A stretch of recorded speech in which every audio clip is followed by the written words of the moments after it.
Hello, folks, and welcome back to the Podcast Digest. My name is Harry Duran. Thanks for taking the time to listen this week. I've got a fantastic episode. Now, before you hit pause or you take a second look at your podcatcher of choice, I think you'll quickly realize that I'm not your regular host. And we're doing something a little bit different today. Today's guest is actually someone that you might know. His name is Dan Lizette, and he is, in fact, the normal host of the Podcast Digest. So a couple of weeks ago, we had a fan of both our shows come up with the fantastic idea that it would be great for us to sort of do a meeting of the minds. We didn't exactly know how that would pan out, but in subsequent conversations with Dan via Skype and via Twitter, we figured out, let's do something interesting. Let's do something that'll completely throw off the audience, and hopefully that you folks would enjoy. We decided to swap seats for his show and then for my show. And so in today's episode, I'm actually going to be the one interviewing Dan.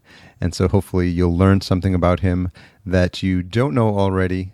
And let's see what else I can squeeze out of him. So Dan Lizette, welcome to the Podcast Digest. Holy crap.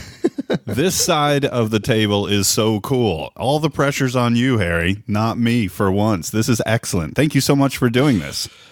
It's the least I could do. Thanks for taking the time out of your busy schedule. Yeah, and I'm a big fan of the Podcast Digest. Heard it's pretty good. Yeah, it's not too shabby, huh? It's an honor to be on this show. Thanks for having me. It's just, I don't know where these podcast hosts get off thinking that they could just have a show that talks about podcasts, that interviews other podcasters who have podcasts, and so we can podcast about podcasting. It's a weird concept. I don't know why anyone would do something like that, Harry. What is it about you that has you so interested in podcasters to begin with? Man, I really have no idea. Other than sometime back, probably 2008, 2009, somewhere in there, I first found out about podcasts. I think probably right around the time I got my first iPhone. And I heard about this thing called podcasts. I don't even know how or where or what have you. And I decided, let me get the app and let me, an app, because back then Apple didn't even have an app. And you had to go through something else. And I started checking it out and realizing, wow, this is like things in your ear. You could go through iTunes, and that would be how you do it, because you had to do it in the music app, if I remember correctly. And I started to listen and realizing, like, wait a minute, look at all these categories. I like technology. I like sports. I like all these things. And slowly over time, the AM/FM dial on my car pretty much became, non-existent. And in the early days, I would drive around with headphones. Kids don't do that. Very unsafe. And then eventually it kind of left the confines of the car to home, to work, to pretty much all my spare time. I kept finding show after show after show. And as anyone listening to this one, and Harry, I know you can appreciate this, what happens often is you listen to a show, and either through the host or the guest or through just general conversation between the regular host, they reference another show. And now you got to go find that one so you know what they're talking about. And the next thing you know, your subscription list is huge. And it built up that way for a long time until I finally realized that, you know what, maybe I can step on the other side of the microphone. And what am I going to do it about? Well, I'm going to tell people about all the stuff I found through this wonderful journey into podcasting. And I had what I thought was a great subscription list, and I just wanted to tell people about it. So when you first started your show, you were giving folks reviews of podcasts that you were listening to. Is that correct? Yeah, I started out just as independent and as a guy in the basement as you could possibly. I mean, my episodes were like 15 to 18 minutes. And my thought was, okay, here's my format. I'm going to tell people about 2 shows, and I'm going to have what I called the listener pro tip. So it was me by myself for probably the first 16, 17 episodes. And I literally did that. I found 2 shows out of my subscription list, kind of did some research, wrote up some notes, came up with what I called the pro tip section, where I was either talking about an app or a piece of hardware, a Bluetooth headset or something like that I liked, and literally took it from a listener angle. Like, I'm a listener, here's what I subscribe to, here's what I use to listen, here are my thoughts, go. And that's sort of how it all began. What was your inspiration for the format? Is it something that you had seen previously before and something you copied that you thought worked best?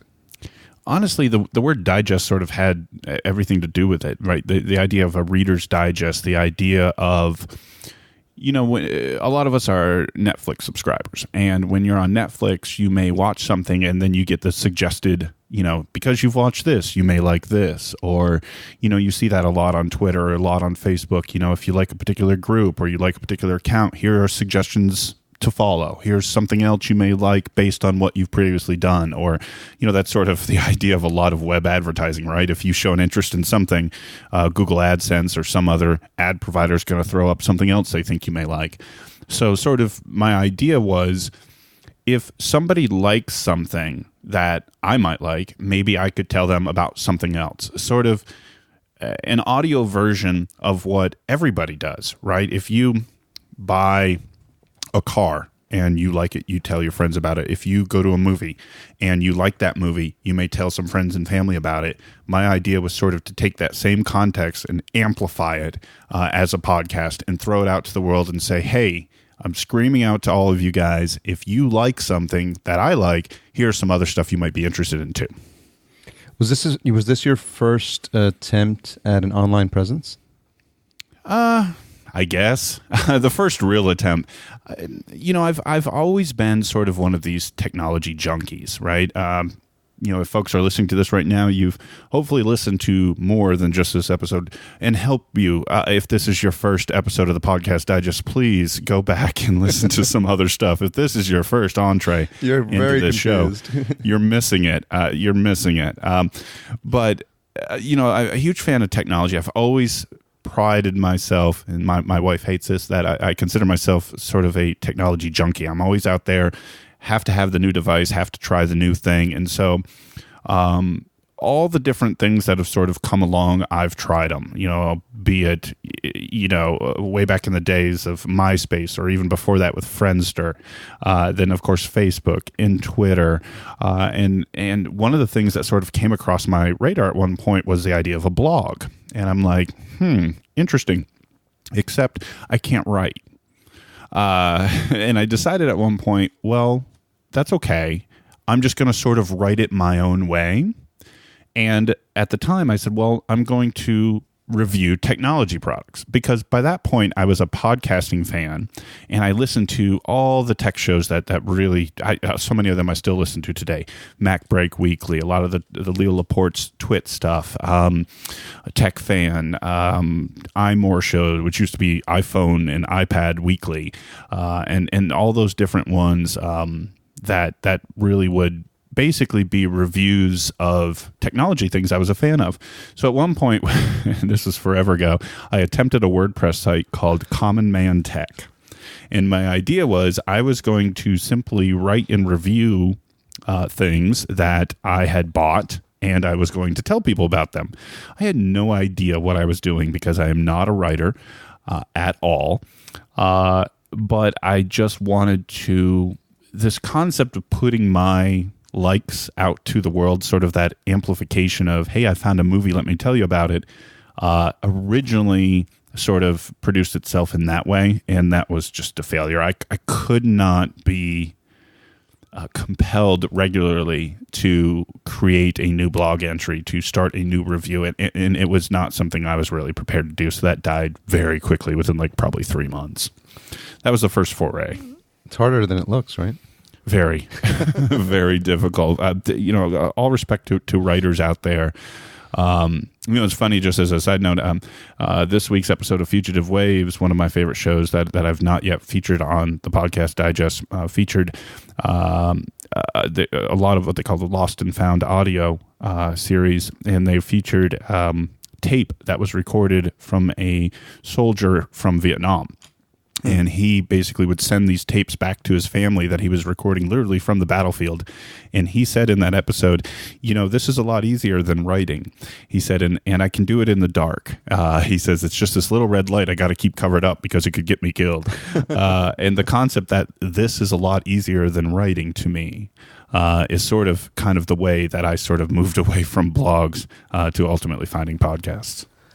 So it's fair to say that you had a bit more success with the Podcast Digest, but you did go at it from what you had your original idea of the Common Man Tech, and it was tech, but now it's podcast related tech. So probably several episodes in, several weeks or months in, I imagine at some point. I wonder when was the point where you thought it might make sense, or you had the opportunity to interview an actual podcast host? Yeah, so that started out like this. Basically, what had happened was, I owe it a lot to my brother. My brother had come down for Thanksgiving 2014, almost a year now as this episode's hitting the feed. And he came down, and my birthday's in the early part of November, and he had bought for my birthday, because he knew I was getting into podcasting, a mixer. Now, my brother is not a podcaster, and just had kind of Google/Amazon searched what a podcasting mixer should be. And he got it for me, and I was like, oh, that's super cool, great. But a couple things became apparent. One, my Blue Yeti had to go. Because that was a USB mic that didn't work with the mixer, and my brother was so kind as to just provide me this, and so I needed to move off of that, so I had to move to an XLR mic. But what that allowed me to do was to then bring other inputs, which would either be an in-person input or, a Skype connection.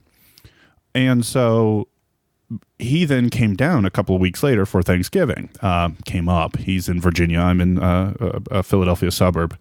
And he came up, and I said, hey, will you record with me on this new mixer you just got me for my birthday? And so I believe it was episode 18, if memory serves, was I called it a special guest, and still the only time I shouldn't say that, not the only time I've had a family member on, because my wife did make one appearance. Oh, yeah. I'm sorry, episode 14, November 28th, 2014. My brother was on the Podcast Digest, and my brother doesn't even like podcasts. It was literally just an experiment, and we talked about Audible books, just something that could possibly fit into that episode, and we tried it, and it worked. And then from there on, I did a couple more episodes where I was doing my recommendations, and then on episode 18, I did a top 10 of 2014, which I'm scared to death because people are starting to ask me again if I'm going to do a top 10 at the end of this year, and it scares me to death to think of potentially doing that now that it's a full calendar year. I started September 1st, 2014. But then the first episode of the new year was my first host, because what happened was, after about 18 episodes in, I had expanded and expanded and expanded, and what I was reaching out and telling people. When I started, I think I had probably 55 shows in my subscription list, and being 18 or so episodes in, if I do 2 shows per week, that's 36. And I was starting to get close to the bottom of the barrel. Mm-hmm. And I'd started to find, I'd gone out to the indies, if you will, the very small mom and pops, 2 guys in the basement, sort of like myself. And I decided on a whim, after having my brother on and doing this top 10 thing, which were 2 basically experiments with a mixer. I did my top 10 episode with my iPad queued up to various show points, and I literally recorded that episode live. So I would talk about a show, and I had queued up the episode, and I would play from my iPad, and I did it all in one take. Wow. After that, I felt pretty comfortable with the mixer, and so I decided to try my first Skype call, and that was with a now retired show, which was Andy Spiteri and David Meyer from the Cool Story Show on episode 19, and that was my first foray into guests. And from that point on, I was hooked. I was like, oh, this is so much better content than me just talking. And what do you think, is it the aspect of the first off that you're starting, it's just you, like you said, you in your basement, and you're starting the show, and so it's hard enough to get motivated, and maybe that's why you couldn't continue with the blog, but it's hard enough to do it when it's just you on your own. But is it just the fact that you have another voice to interact with? Because I know that's one of the things that was top of my mind when I started my show, that from the get-go, I was like, I need to have this engagement with another live human being. And speaking of your show, Harry, we've gone too far without telling people. Podcast Junkies is Harry Duran's show, the interviewer on this episode. And we connected because we are cut from the same cloth, if you will. Harry on Podcast Junkies also talks to a lot of other great podcasters in a similar but different vein than I do here. And folks, if you are listening to this show and you've enjoyed any of these previous episodes here on the Podcast Digest, I strongly encourage you guys to check out what Harry's doing over at Podcast Junkies. I think you will find a lot of great stuff in interviews that Harry has amassed as well in his 6 plus episodes. But to your question, Harry, yeah, I mean, that interaction obviously makes the conversation more personally gratifying, as well as I think more satisfying to the listener. I think a lot more interesting things can be brought forward as opposed to myself trying to generate something interesting by myself. And once sort of the technical questions were answered, that I think anybody who ends up bringing in Skype guests originally goes through, which is, okay, how do I bring this in? How do they hear me? How do I, fix this in editing and so on and so forth? Once you're able to kind of get over those hurdles, it becomes addicting. The interpersonal interaction and what you learn, the joy of speaking to, in a lot of cases, these people you have great respect for, becomes a recipe for continuation. And that has sort of been my story up to this point. And so once you started having guests on, there was a point, and I think you alluded to it a little bit earlier, where you decided it might be a good idea to include your wife in one of these conversations. Yeah, that was a really interesting story, and it was the one and only time that my wife has joined me up to this point, and it took so much convincing in the absolute right situation to make it happen. There have been a couple of shows. What I've tried to do, and for folks listening, I'll be the first to admit I probably haven't had the greatest balance. In fact, I've just been thinking recently I want to go back and try to feature more independent or smaller shows, because early on I did a lot of that, and I like to think that I helped a few people find a few great shows and meet a couple of great people that I've ended up developing friendships with. One of those shows is a strange name, but an excellent show called Dark Angels and Pretty Freaks. Yep. It is a couple out of Napa, California, that is just a husband and wife. Since they've started their show, they've literally gotten married. They've had dogs, and you follow sort of their own personal story. And these guys back and forth, and their interpersonal communication, the way they talk to each other, the way their banter is really, really great to listen to each and every week. It's one of my favorite shows and has been for most of this ride on the Podcast Digest. And I'd always wanted them on as guests on my show. And we'd set it up. It actually took months just coordinating schedules. And I got them on. It was back in June, episode 44. And I wanted to do something special because I'd been talking with them for a while, and I approached my wife and said, hey, look, here's what I want to do. There's this couple, it's Neil and Annalise out of California. Here's what they do. And I had her listen to a few episodes, and she really enjoyed them because they're just great people. And I was like, so would you mind hopping on with us? And it'd be like two couples talking. And she was like, okay. I'm like, whoa. But I didn't tell Neil and Annalise in advance. And up to that point, 44 episodes, she had never appeared on the show. And actually since, in the 20 plus episodes since, she still hasn't. And I kept it a surprise while we were sort of setting everything up and how you been and here's how we're going to do things.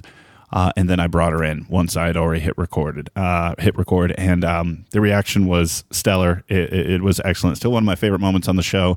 My wife had a great time. Neil and Annalise had a great time, and still something I point to as sort of one of the proudest moments on this show to get her on here.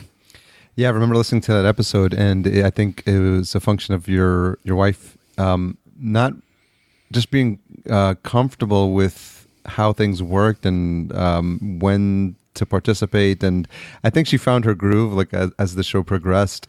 But it must have been interesting to watch in real time as she's, I guess likely sitting across from you. Yeah, nervous. Oh my gosh, Harry, so nervous. She was so nervous. She, you and I, we've talked before that. You and I have a background as DJs, being in front of people, maybe comfort with a microphone, whatever the case may be. She has no history with a microphone. She has no familiarity being on a stage in front of people or even speaking to strangers in this type of way. I've never met Neil and Annalise in person. And it took her a while. The episode was, in excess of an hour. But as we kind of moved forward, she sort of came out of the shell. And Neil and Annalise were great, making sure they kept winding her into the conversation. And in the end, it was great. And she kept asking me, she's like, I didn't sound dumb, did I? I didn't sound dumb, did I? And I was like, no, you sounded great. And we had a fun time with it. Did she have any additional feedback after she went back and actually listened to the episode? No, I don't know that she ever did. No, really? I don't know that she could ever bring herself to listen to her own voice. And I've heard that from a lot of podcasters. They don't like listening to their own voice. In fact, I've even heard from some podcasters that they like to rarely edit because they don't like listening to their own voice. Yeah. And that's something I think for certain podcasters that just hearing yourself is always an odd thing. I don't care who you are or how long you do this. I don't know that it ever settles completely comfortably. I mean, even for me, all these episodes now, it's still a little weird. But you kind of get past it. I don't think she ever got past it, so I don't know if she ever went back in here. To be honest with you, because we've talked about both of them, the only thing she ever asked me is, where's my episode's download counts compared to your brother? That was a big thing for her. She always wanted to make sure that she had more downloads than my brother, and for the record, she does. Yeah, I imagine that was a much more engaging conversation because you had those folks on there. Yes, absolutely. It's this interesting dynamic, Dan, when, and I'm sure you can speak to it, about these relationships we develop with our online friends, I guess, for lack of a better term. But we start to connect, and as you started to interview more and more podcasters, some of them, like you said, have become your friends. And I'm wondering if you could talk a little bit about that dynamic, because it may seem strange to people who are new to podcasts or people who don't listen to podcasts, and you try to explain to them at your, at the next dinner party or, at the next get together with friends, and we're always at a challenge trying to explain what it is, what we do. But then explain what it is about podcasting that allows us to establish these connections very quickly. And some of them are pretty deep relationships that develop over a period of time. Well, I'm going to go out on a limb here and say that I don't think it's actually specific to podcasting. And here's what I mean by that. We mentioned our other lives as DJs, but even if you're a car salesman, let's say, and you live on the East Coast, if you're out visiting a relative on the West Coast and you run across a car salesman, somebody you've never met in your entire life, there's immediately going to be this unspoken common ground that you have with this perfect stranger. And you could, should the opportunity present itself, find yourself easily slipping into a comfortable conversation with that individual very quickly. I think what you and I do in terms of interviewing and talking with other podcasters is something very similar. There is an experience that each of us have had by being on this end of the microphone, by searching out guests, by striving to create interesting and engaging content with our audiences, by dealing with a lot of the editing challenges or the technical problems or the hope and anticipation of putting ourselves out there and wondering, will the world receive this positively? There is a similarity in experience that in my car salesman example, I think is very similar. If I'm talking to another podcaster, even if they are one of the big ones, and you and I have been fortunate in our back catalog so far to have talked to some really big names already, and with hopes for more, of course. But those folks have even the biggest ones some similar experiences in a lot of what the process is, and I think that creates a backdrop of an easement into a relationship with that individual, a shared, I think shared struggle might be a little melodramatic, but a shared experience that you don't have with everybody in the real world. You know, when you're walking around the mall or a baseball field or your workplace, not all of those folks know what it's like to produce and put something out into the world in hopes that it's received positively. But in what you and I do, in talking to other podcasters, there's an immediate similarity. Even if our shows are different, our topics are different, our approach is different, maybe it's not an interview show. But, you know, you had a recent interview, one of my favorite episodes you've done so far, especially because I love the show with Motion Melvin. And he talked a lot about that concept of, you know, creatively working with his team to put something out there. And while his experience in the world is completely different with what they ultimately put out on the Mo Show, I think you, me, and any podcaster listening can appreciate what sort of the creative process is like, what the ultimate release process is like, and what your hopes are for that in the future. And I think that is central to what relationships come from this experience.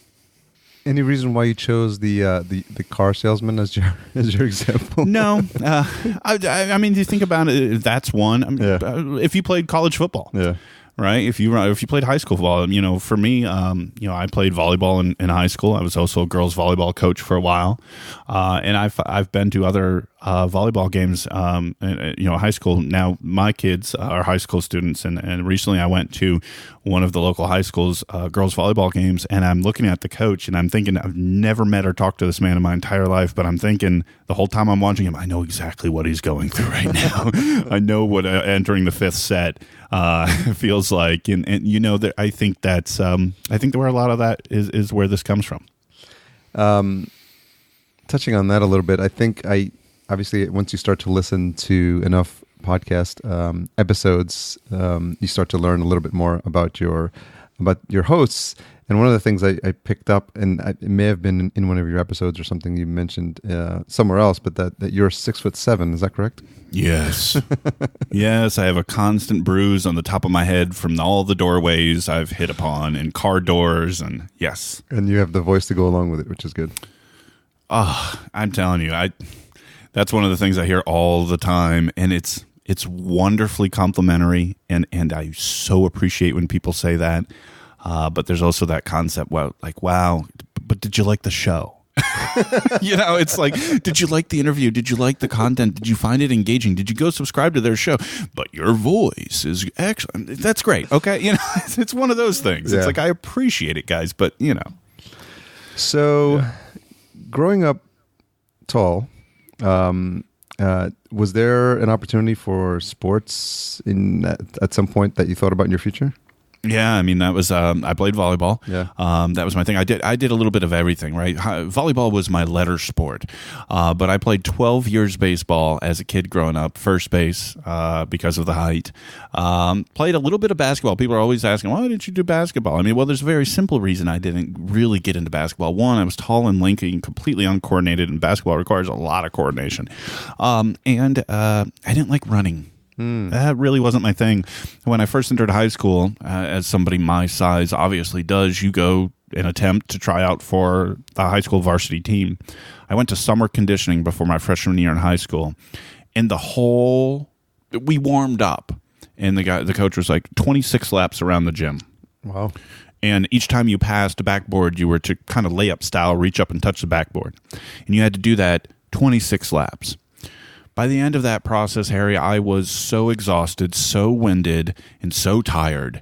Right then was the beginning and end of my high school basketball career. And I was like, hey, this volleyball sport that's got the lines inside the basketball thing where I can kind of like take a big step left and right and kind of cover most of it. What's the story with that? The guy was like, I saw it out a guy in one of my classes who was wearing a volleyball letter jacket. He's like, dude, you're so tall. All you have to do is just stand in the middle and jump. I was like, I can do this sport. And that was the start of my volleyball career. And what was funny is I ended up falling in love with the sport and ended up, I coached 6 years after high school, including I did a high school varsity team. I did 2 years JV and 2 years varsity as a coach. Better off as a coach than a player for sure. I think a lot of people, when they think about volleyball, they think about like recreational at the beach, a couple of guys, just tossing the ball around. What's and I know there is. What is the strategy or behind a successful volleyball team, and why are some better than others, and how are the ones that do succeed able to make it to like the upper echelons of like the Olympics? Yeah, see, I'm a big sports fan. I mentioned earlier when I first got into podcasting, I listened to a lot of sports stuff. I'm a fan of football, baseball, basketball, playing baseball and basketball all growing up. I've been to hockey games. But I can tell you, and this is a controversial statement, volleyball, it requires some of the most athletic ability that any sport out there requires. From a strategic standpoint, it's phenomenal, especially from a coaching standpoint. You're looking at 6 positions across the court, really 7 if you count what they call the libero. 7 positions. You have a roster of probably 11 or 12. And there's rotations and there's positions, and everyone's skill set varies in terms of which side of the net you want them to hit or block. Defensive coverage into different corners of the court against other offensive strategies. You need to have counterbalanced defensive strategies, and anybody who's ever seen volleyball knows how quickly that ball goes back and forth. Well, your team needs to switch from offense to defense to offense to defense that quickly, so you need players, kids and girls in the case of girls volleyball that I coached to be able to quickly switch between offense and defense and have the ability to jump, to arm swing, to bend down, to have body control, to be able to make decisions, and to do it all very, very fast. And if you ever get into the sport, it is exceptionally complicated, exceptionally fast, and requires an amazing amount of athletic agility, ability, and decision-making that not every kid, not every athlete can actually produce and do well. Yeah, it's interesting. The times that I remember playing is when you have to hold your hands together in the fist and so you can get over the net. And you do that a couple of times. You're like, well, this kind of hurts. Yeah. And I just can't imagine like the players. It's probably like any other sport and the conditioning that must be required to just do this hundreds, if not thousands, of times. Oh, the physical toll. I mean, I'm telling you, even as a coach, but the during tryouts, and at the high school level, it's like any other sport. I mean, when I coached varsity in high school, I'd be out there 5 days a week, 2 to 2.5 hours a night. We'd start at 4 o'clock, go to 6:30, Monday through Friday. And we'd do that for almost 3 months. And so this was a physical toll on these girls. And this was, they might get in a little bit of homework before, but then they had to go home, shower, eat dinner, do homework until probably 10 or 11 o'clock at night and get up and do it all over again the next day. And that's if we didn't have a match or an away match with travel and what have you. But yeah, talk about the physical toll, the forearms of these girls during the first 2 or 3 days of practice, I'm telling you, purple. Just bruised and purple. And, veteran players by junior or senior year, they kind of already created the calluses over the years. But, I'd bring up a middle school girl who would practice, 2 days a week at the middle school level. And then they'd hit JV or varsity going 5 days a week. And kids would literally quit. Yeah. And not just that. I mean, like through the thighs and the calves for passing from the bending down or serving practice with their shoulders. I mean, we'd bring them into the weight room to try to prep them during summer conditioning. And it's a physical sport for sure. And I imagine the strategies are completely different when you talk about indoor volleyball versus beach volleyball. Is that just its own beast? Yeah, I could never get along with beach myself. I never had the knees for it. But beach is commonly 2 people. And indoor is usually 6. Okay. So that in and of itself creates a whole nother dynamic. It's a whole different kind of athlete. Indoor, you can have specialists. You can have somebody who specializes in back row or front row, or somebody like me when I played in high school who was just what they call a middle blocker, who would just basically stand in the middle of the block. That doesn't fly on the beach on a 2-person side. You need to have multiple skill sets to be able to pass, serve, set, hit, do all the things necessary. Beach is very hard to do. Did you have memorable speeches in the locker room like you see in the movies? No. No. No. It's a lot of that is just a movie, right? Yeah. What I realized and things like that is I think a lot of that is much more internalized, right? If a player in high school is generally going to perform well, be motivated, be inspired to give it everything, usually that is coming from themselves naturally. It's rarely what an old, out of shape coach is telling them that could necessarily generate something. Maybe a few choice phrases or brief speeches during the 1 minute timeouts, maybe. But the schedule or the record or the opponent usually got people up well in advance, or not.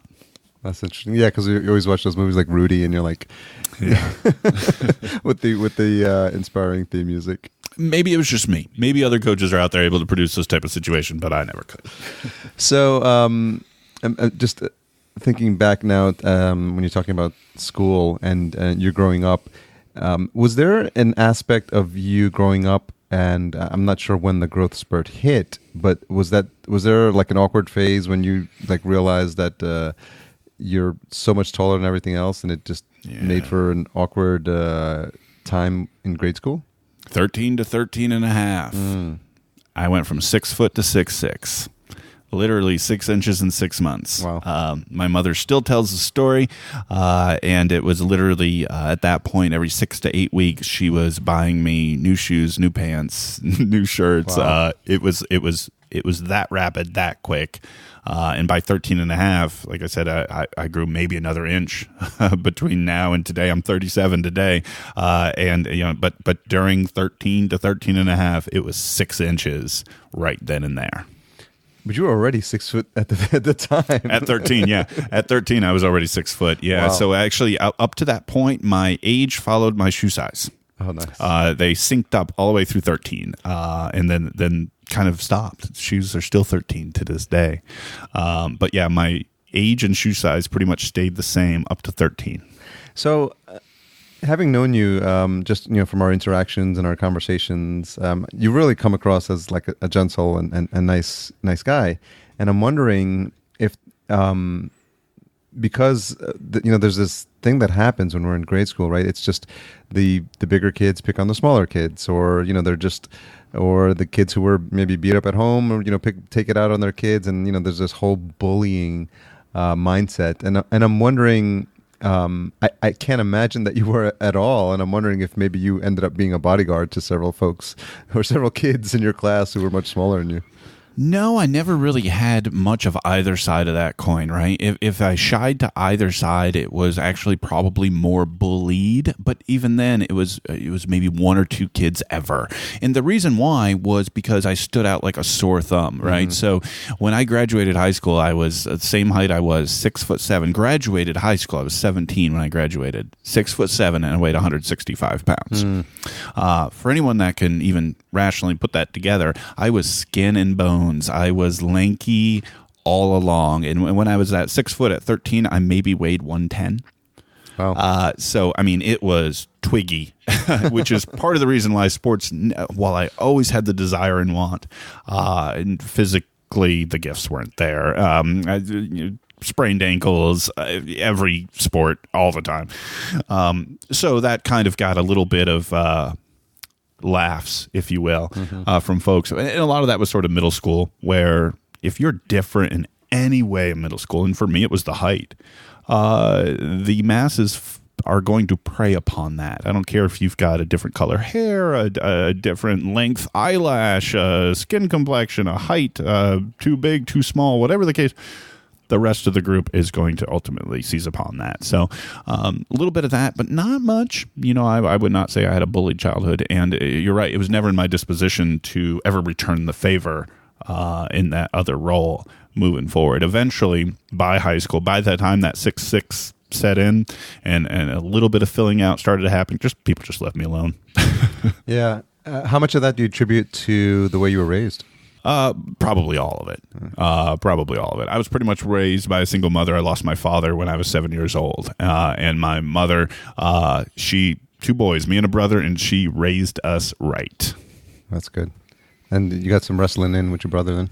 Oh yeah, that's where all the physical toll came from. But me and my brother, we're big dudes. I mean, my brother is 6'3", high 200s. I'm 6'7", high 200s. And so, we're not small people.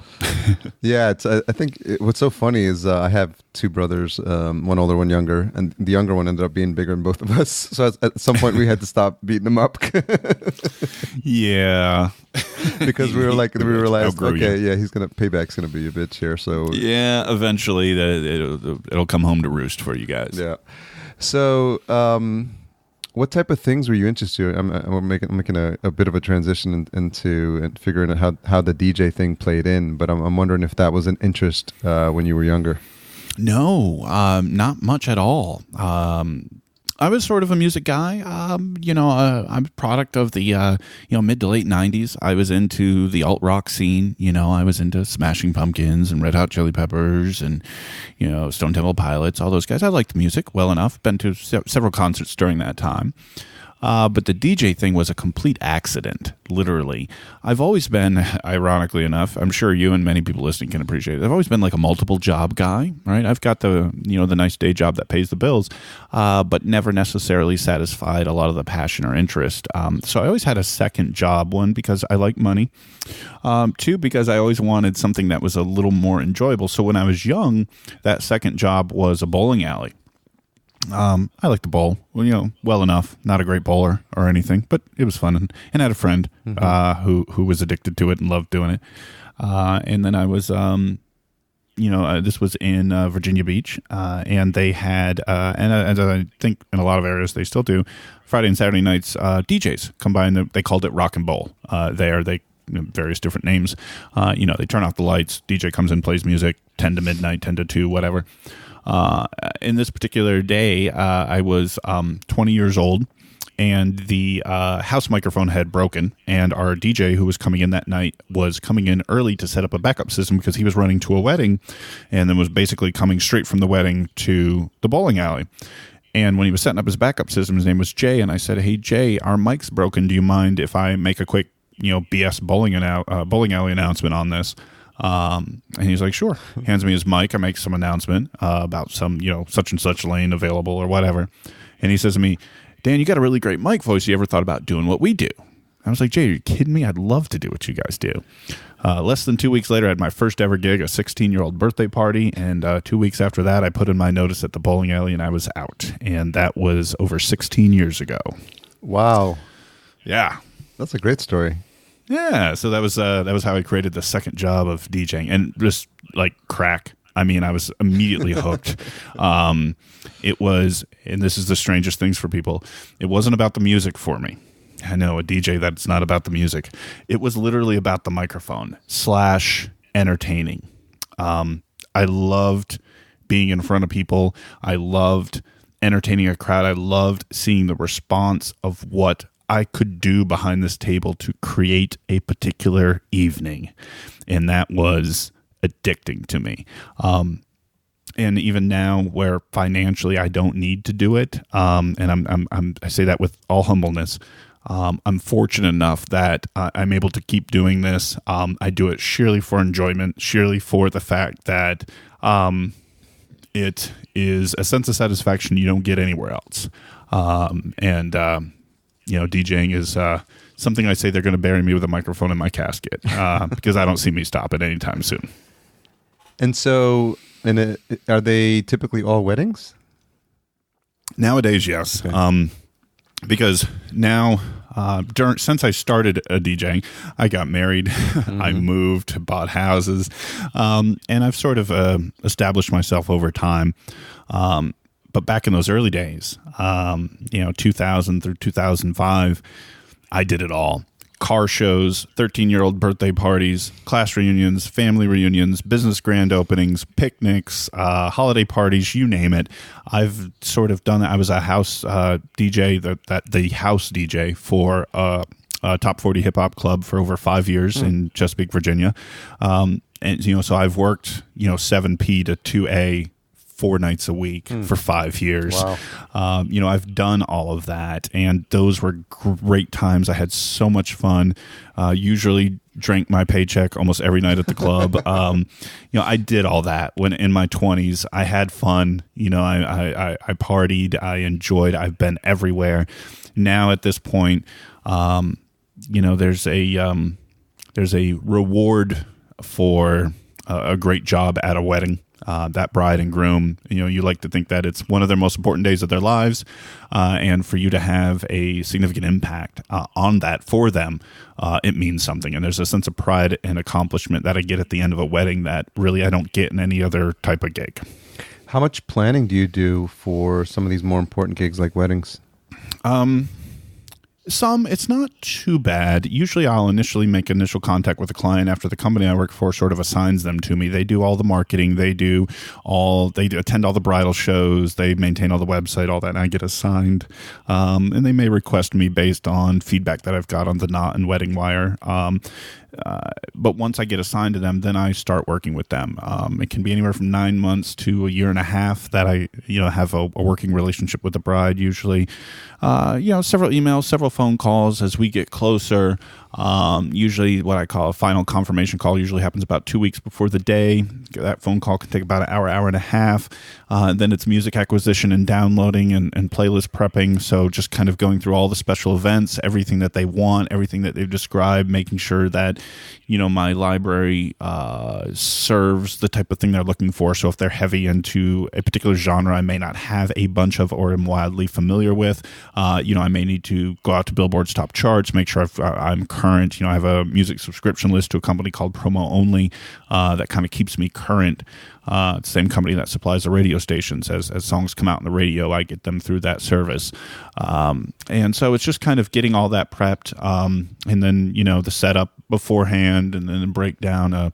It's not too bad. Usually I would say on average maybe 8 to 10 hours before the events start over the course of several months. What's been one of the strangest requests you ever received? Wow. Request as in a song? Yeah, or a song or something that they asked you to say or do during the show, during the ceremony? I estimate, Harry, I've probably done in excess of 600 weddings. Wow. I have seen just about anything you could possibly imagine from every one of those things. I mean, really, when somebody asks me a question like that, it's kind of the first thing to come to mind. Just last month ago, a month or so ago, I did a wedding where these guys were huge, given where I am, this makes sense, huge Philadelphia Eagles fans. And the song they wanted to be introed in was the Fly, Eagles, Fly, Philadelphia Eagles fight song. Okay. When they score a touchdown or what have you. I found that weird. But that's what they were introduced to. It's what they wanted. Stuff like that has happened. But, I mean, in terms of musical requests, you can everything from Irish jigs with groomsmen breaking out kilts. Back in the early 2000s, bridesmaids dancing to the thong song, and they came appropriately dressed, to you name it, to it.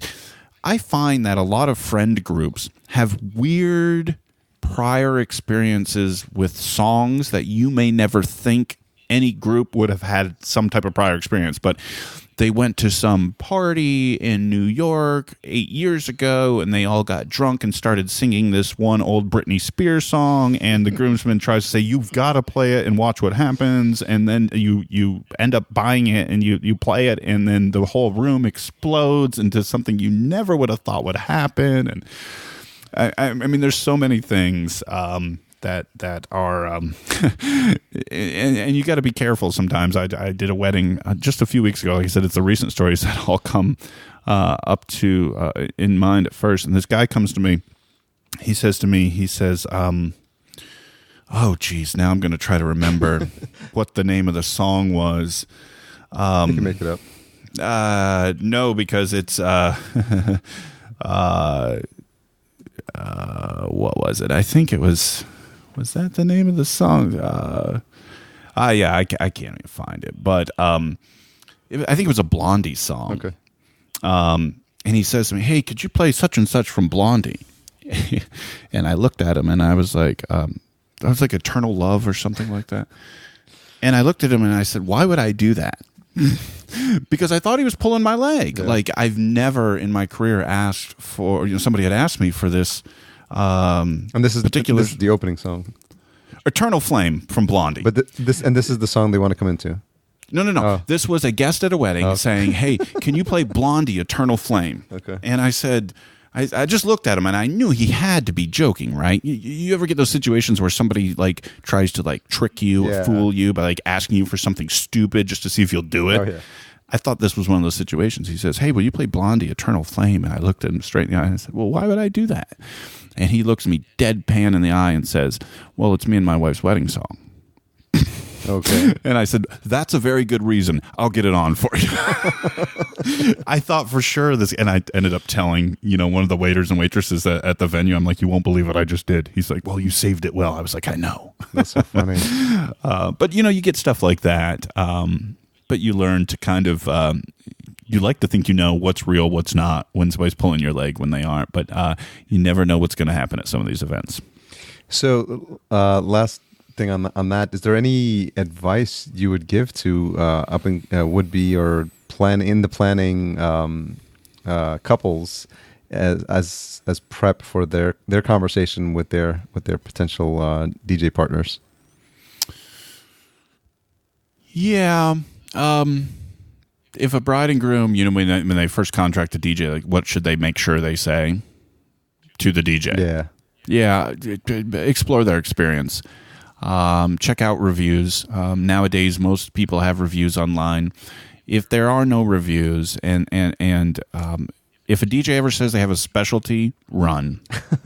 Okay, a real wedding DJ can do anything. Yeah. All right, I can play a country wedding, I can play a Latin wedding, I can play a top 40 wedding, I can play a Motown wedding, a big band wedding. It doesn't matter. A real wedding DJ can do anything. If they say, well, I only special in 70s house and hip hop. They're not a wedding DJ. Don't do it. And the other thing is, think long and hard about bands. A lot of bride and grooms get into the idea of bands. Most people who approach this the right way end up booking both, and it can be expensive, but you book a band and you get a DJ to kind of handle all the emceeing and the organizational component. But I have attended weddings and worked with bands that are just horrible. I think people get the idea that a band is, we like live music, and our buddy Drew, he's the bassist in this band, and they're going to play the wedding for $100. But most people don't end up dancing to a band. Mm-hmm. It's very rare that you would see that, at least in a wide appeal sense. 1. 2, the lead singer probably doesn't know how to MC your bouquet and garter toss. Yeah. Or organize with the caterer that they don't ask for the toast prior to all the champagne being poured, or any of those type of things. So be wary of a band, be wary with a guy with an iPod and a boombox. And other than that, I think you'll be okay. Yeah, I guess that's interesting advice regarding the bands, because that's probably why it's fodder for an Adam Sandler movie, The Wedding Singer. Exactly, because those things happen. Because the movie wasn't called The Wedding DJ; it was called The Wedding Singer. Yeah, there's a reason for that. So it's fascinating, because it sounds like that experience has taught you, like, there's so many lessons that you could pull out of that, like in terms of like organization, in terms of planning, all the prep work that gets involved. A lot of that, if you listen to it, you could parallel what you've done and what we do with podcasting, in terms of putting a show together and making sure we're catering to the right audience. And did you notice a lot of those parallels as well? Yeah, and in fact, I think there are a lot of those parallels in a lot of folks' lines of work or experience. Anyways, for me in my day job, I'm in management, right? So I manage people, I manage projects. And even in coaching or DJing, there's a concept that you're not necessarily working for right now. Instead, you're working for some type of future result. And in all of those veins, you have to have the confidence and ultimately the ability to construct something today, and piece by piece by piece, Lego brick style, to ultimately assemble something that in the end, yourself, your clients, your customers, your audience, will ultimately be satisfied with. And I think that does play into podcasting, where I sit there and, I find my guests literally by looking through my podcast player and looking at all the shows I'm currently listening to and saying, who would be great to talk to? And then from that moment on, I have to sort of find a through line in the story, kind of what do I want to draw out of this person to not necessarily be, something that they would just regurgitate normally. What is the line, the story, the kind of behind the scenes. I use that phrase a lot in my show. I want to go behind the scenes of what people generally hear. And then ultimately you hope that when you craft I do an outline and show, kind of my own bulleted list of sort of where I want to try to go with the conversation, and hopefully create something in the end that the audience ultimately enjoys. Do you think that that's one of your differentiating skills when it comes to interviewing? To be honest with you, I don't.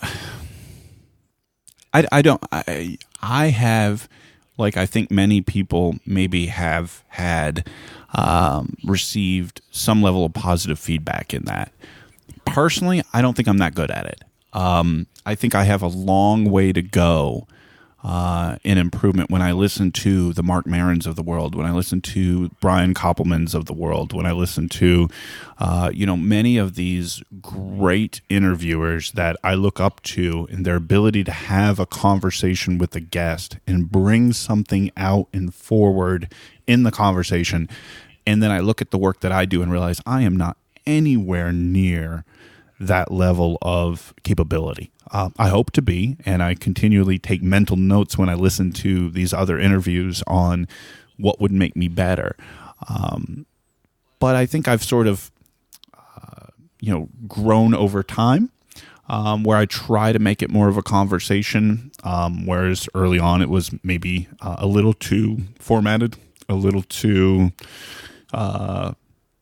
question response, mm-hmm. question response. So I hope that I'm growing in that way, but I am well aware that there is a long, long way to grow in that element. What do you think the biggest challenges are going to be as you look to grow the show?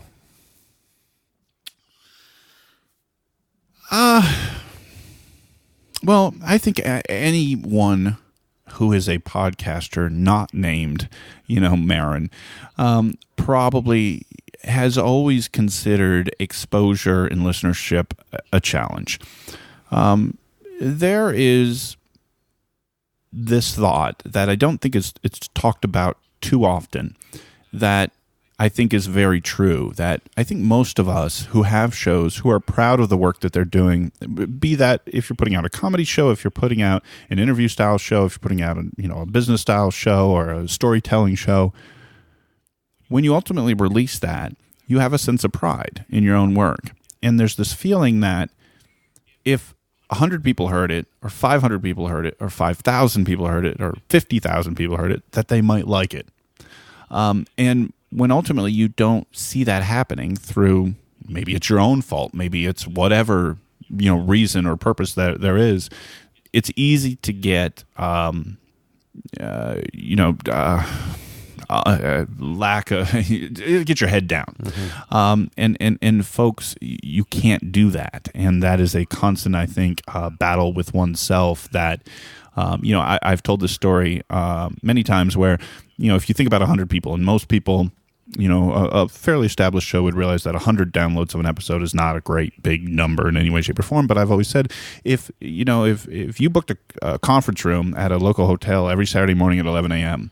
and you went there to talk to a room of people, and every Saturday for week after week after week after week, 100 people physically showed up to listen to you talk for an hour every week, how would that feel? And just about anyone you ask that question to be like, that would be amazing. That 100 people come listen to me talk every week. Well, most of us are doing that and then some with our podcasts. And that is what's important, I think, to keep in mind when we're doing what we're doing. But I think that's probably the biggest challenge.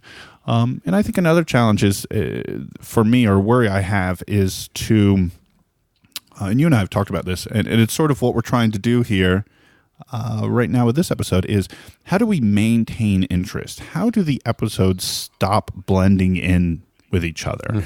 With an interview-based show, it's easy to say, oh, it's another interview, and the person in the interview has a podcast, right? And oh, how do they produce it? And what's their production process like? And it's how does it end up breaking from that form? So I've had a lot of thoughts about ways to break that up. I've got my interview, which is my core, but I also do recommendation episodes, and I've been having some other ideas on ways of throwing in some variety. And I think that is another challenge on the horizon. Yeah, I think it's almost like we look for ways to constantly reinvent ourselves. And part of that, I think, is attributable to just this wave of podcasts that are coming on board. And I can't keep up at all. I mean, there's so many shows to listen to, and it's almost forcing us all to step up our game and do, we're going to have our loyal listeners, but if we're at all looking to grow that and expand beyond that circle, I think, to your point, we're going to have to make sure we are not resting on, what little laurels we have, but just ensuring we're always looking for ways to improve ourselves. Absolutely. And that's exactly it. It's that if you don't improve yourself, people are going to go and look for something better. And if you want to be that better thing and prevent them from looking away from you when they look for something better, I mean, how many shows have you unsubscribed from? Yeah. I've unsubscribed from any number of shows, and that's not because they weren't great shows or wouldn't have a real audience of people who may enjoy them, but for one reason or another, and I'm an extreme case because I'm constantly looking for new shows for my own show, but people do that. People ultimately unsubscribe. And why did they do that? Is it because of your consistency? Is it because of your quality? Is it because of you, the host? Or is it because you've become too repetitive? And that is something that I think is a worry of all of ours. Yeah. It's good, though, because it keeps us motivated. It keeps us on our toes, so to speak. Absolutely. So tell me something you've changed your mind about recently. I've changed my mind about. Yeah, something where you thought, you were fixed in your position, that something was a certain way, and then because of a change in your beliefs or circumstances that happen, you now think differently about that topic. Well, here's something. And it's good that we're getting into this later on in the episode, because I think that I only want people who've made it this far to hear this. I have learned, and I'm going to keep it relevant to this show because this is something that has been kind of brewing in my mind. Shows that I used to like, I'm starting to fall out of favor with. And it's interesting because it is a little surprising to me that some of these I have fallen out of favor. I mentioned earlier that I had previously prided myself on focusing sort of on both the small shows and the big shows, the tech shows and the storytelling shows, the comedy shows and the sports shows, and everywhere in between. I really didn't want to pigeonhole myself into any one particular style possible. However, the Two Guys Talking in a Garage podcast is pretty much worn out its welcome for me. I am more and more skipping episodes of those, bumping them down my subscription list, and ultimately, in some cases, unsubscribing. And these were shows that I've previously recommended. These were shows that I would have even called them quote unquote friends in the podcasting space. And it's sort of, is what we were just talking about, is that if it's you and your buddy and you're talking, eventually, over time, you run out of things to talk about. And what you do end up talking about isn't anywhere near as interesting as the voyeuristic getting to know you in the first place appeal, until ultimately it ends up being a worn out act. And I have, whether it be through the fortunate ability I've had to talk to some really big names, people I consider to be really big names in the podcasting space, especially in technology and storytelling, kind of my two main genres that I've my previous guest list includes, that there is great work being done out there.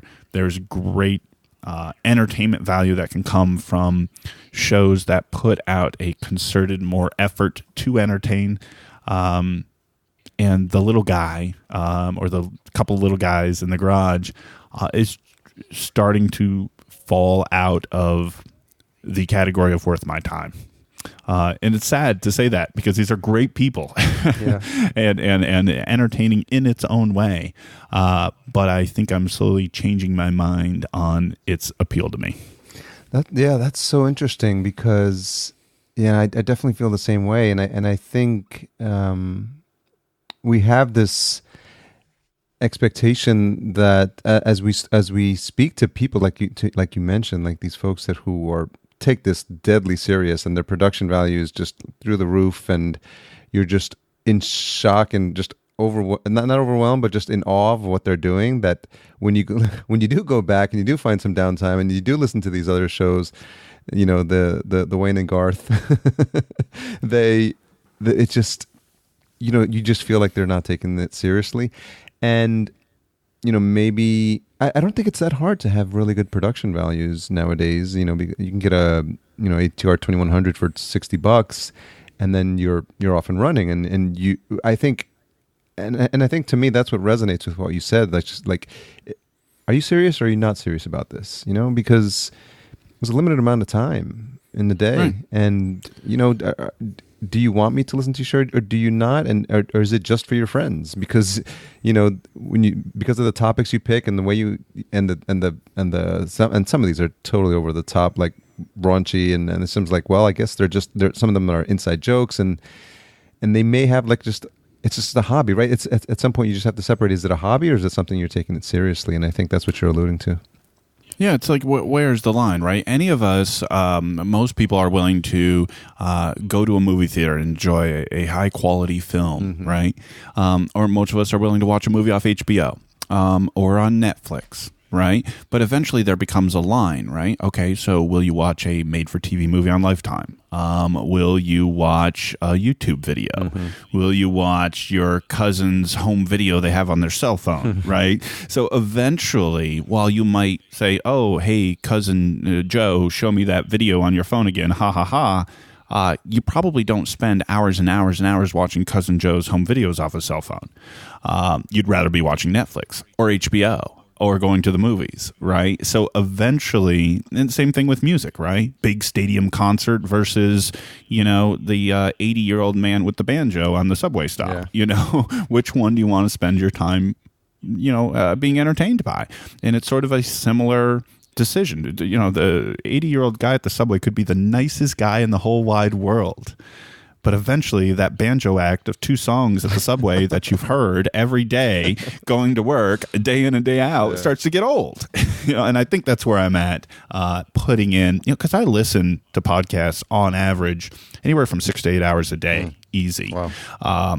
And when you're constantly filling that with great high quality levels of entertainment, eventually the guy in the subway's banjo routine just doesn't cut it. Yeah, and it's sort of like what my wife and I think about when we go to the movies. It's like, okay, at this point, a movie is now like a $50, $60 investment. It's crazy. So we go see like the ones that are on IMAX, the ones that are Hollywood Blockbuster, The Martian, or something like that. IMAX 3D, and like, okay, we got our money's worth. And even though people don't pay for podcasts, their time is valuable, and they want to feel like when they've made the investment and they leave.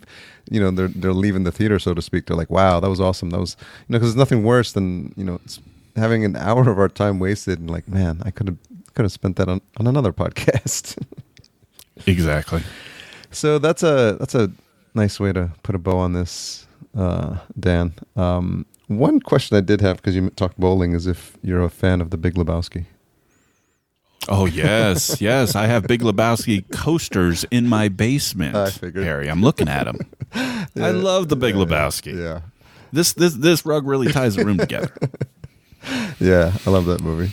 Well, that was really a fantastic trip down memory lane, and for you, I imagine, and a really fascinating way for the listeners to get to know, and your fans to get to know a little bit more about you. So I hope you enjoyed it as much as I enjoyed sitting in your chair.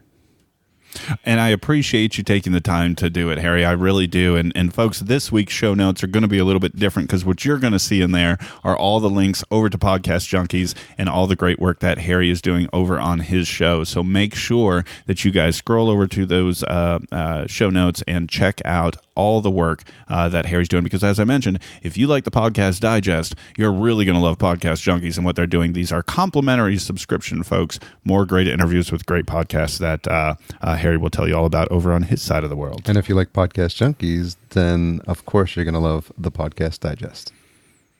Exactly. we are brethren in podcast recommendations. Okay, so this is the part where we try to figure out how to wrap this up, and I think people already know how to find you. But is there some secret location you haven't let people know of just yet? Oh, no, not really. I don't know. Kind of fun. If you go to podcastdigest.info and on the top there, you'll see a link for Instagram. That is the personal side of the Podcast Digest, since I've never really found a good way to take pictures for podcasting. Mm-hmm. Instead, it's pictures of wedding stuff, DJing stuff, and my dogs. So go check me out on Instagram. There's some fun stuff up there. Yeah, if you're intrigued by some of the rabbit holes we went down today, then you can get more of that on Instagram. There you go.